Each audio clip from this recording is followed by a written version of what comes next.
విదేశాల్లో చదవాలనుకుంటున్నారా? అయితే విదేశ్ కన్సల్ట్ ని సంప్రదించండి. ఈ రాష్ట్రంలో ప్రజా పాలన కాదు, ఈరోజు గుండా రాజ్యం నడుస్తూ ఉంది. ప్రజల యొక్క హక్కులు పూర్తిగా కాలరాయబడ్డాయి.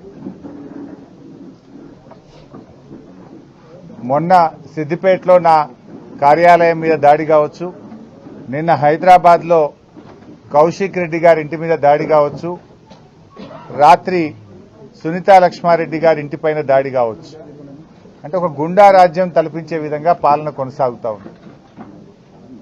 తెలంగాణకున్న మంచి పేరు మంటగలిపి ఇలా బీహార్ లాగా, ఒక రాయలసీమ ఫ్రాక్షనిజం లాగా ఈ రాష్ట్రాన్ని రేవంత్ రెడ్డి గారు నడుపుతా ఉన్నారు.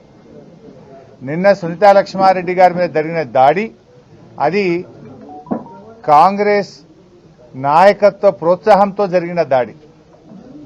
ఈ నియోజకవర్గ కాంగ్రెస్ నాయకులు కావచ్చు, రేవంత్ రెడ్డి గారు మాట్లాడే మాటలు, ఆయన రెచ్చగొట్టే విధానాల వల్ల జరిగినటువంటి దాడిగానే బీఆర్ఎస్ పార్టీ చూస్తుంది.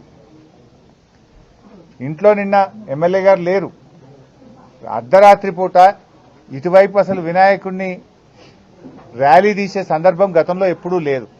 ఉద్దేశపూర్వకంగా దాడి చేయాలనేటువంటి సంకల్పంతోనే వాళ్ళు ఇటువైపు ర్యాలీని తీసుకొచ్చి మరి ఇంటి మీద పటాకులు కాల్చడము, ఇంట్లోకి పటాకాయల్ని విసిరేయడము, ఇంట్లో చొరబడి ఇంట్లో ఉన్న పిల్లల మీద దాడి చేయడం జరిగింది.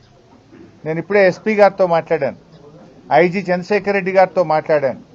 వెంటనే కాంగ్రెస్ గుండాలను అరెస్ట్ చేయాలని చెప్పి డిమాండ్ చేయడం జరిగింది. వీడియోలు చాలా స్పష్టంగా కనబడతా ఉన్నాయి.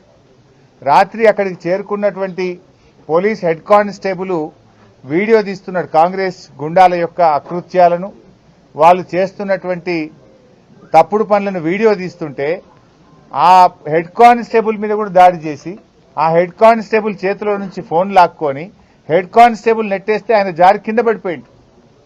మరి ఒక విధులు నిర్వహిస్తున్న పోలీస్ కానిస్టేబుల్ మీద కాంగ్రెస్ గుండాలు దాడి చేస్తే ఆ హెడ్ కానిస్టేబుల్తో పిటిషన్ తీసుకొని సూమోటో కింద 307 కేసు పెట్టాలి కదా.